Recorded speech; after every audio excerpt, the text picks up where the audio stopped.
Hello YouTube, Roman here, and today I wanted to make a little bit of a different video. No drift car stuff today. Actually, I have my wife's 2013 G37 here, and I wanted to make a video detailing, what happens when you buy a car with a whiskey plate, and is it even worth to buy a car with a whiskey plate?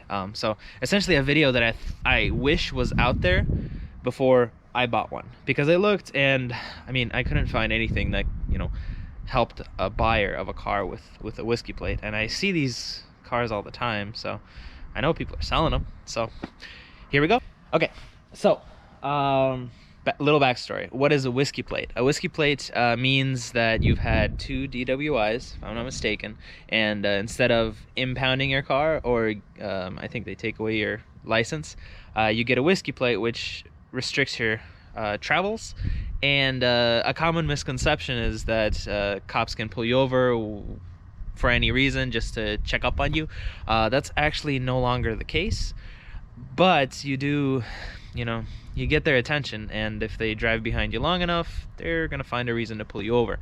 I've been pulled over probably close to 10 times just for kind of invalid reasons, like, oh, I saw that you were swerving in your lane, or something weird like that, and then they check on me, realize that I'm not the guy that got the DWI, and they let me go. So that's really the biggest reason my wife refuses to drive this car, which is unfortunate because I got the car for her.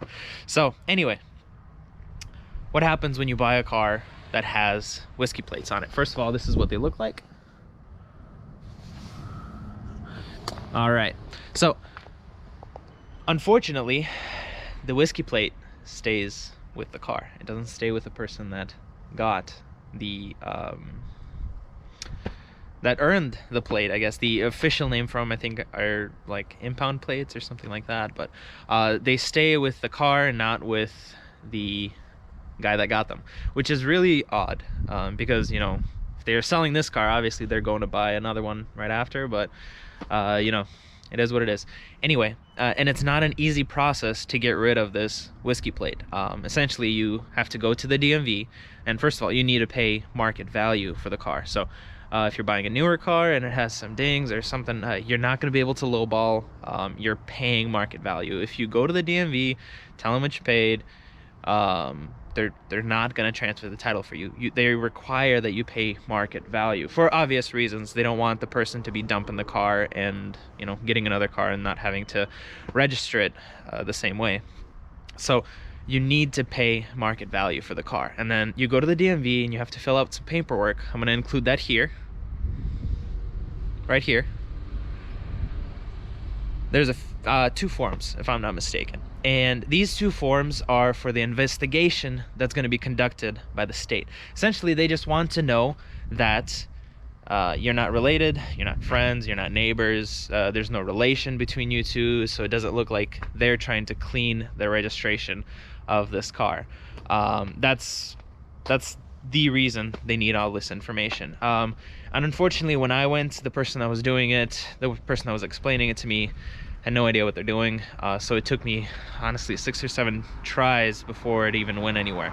So I finally got all that in. I purchased the car in January or end of December, and it is November 25th, and I still don't have a title. I was pulled over about a month ago because my tabs were expired. Didn't know I could even buy tabs because I didn't know if the title was in my name, and I was pulled over. Like I said, they'll find a reason to pull you over, and I was informed by that officer that it is actually registered to me now, so I was able to go in and buy tabs, and I got a regular plate finally. But so it's been a long time. We were hoping to sell the car sometime soon, but we can't because the investigation is still going on. When I try to look up the status of the title, there's no information. So that's been a real headache. And furthermore,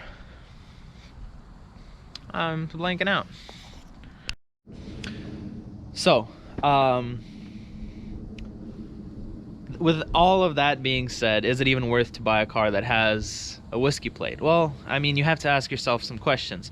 If it's a car that you're not planning to sell anytime soon, and it's completely depreciated, then yeah, I would say maybe it's not too bad. If you get the paperwork right the first time, you don't have to keep going back to the DMV. It's not too bad. But if you're buying a newer car that still has a pretty high Blue Book value, maybe if it has some dings and you're trying to get a better deal, it's not gonna happen. You need to pay market value. There will be an investigation done. If this person has any relation to you, that's a no-go. You won't be able to buy the car, and worst of all, you'll lose all this time after they conduct the investigation.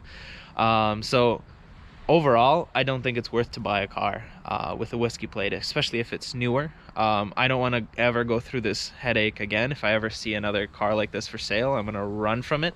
And if you have more patience for this kind of stuff than I do, maybe go for it, but I would definitely recommend that you stay away. Anyway, hopefully this video was informative. Hopefully you know, if you're looking to buy a car that has a whiskey plate, now you know a little bit more of what it takes to register one of these and to get rid of the plate, so you don't get cross-eyed looks from people. Well, not cross-eyed looks, so you don't get shameful looks from people.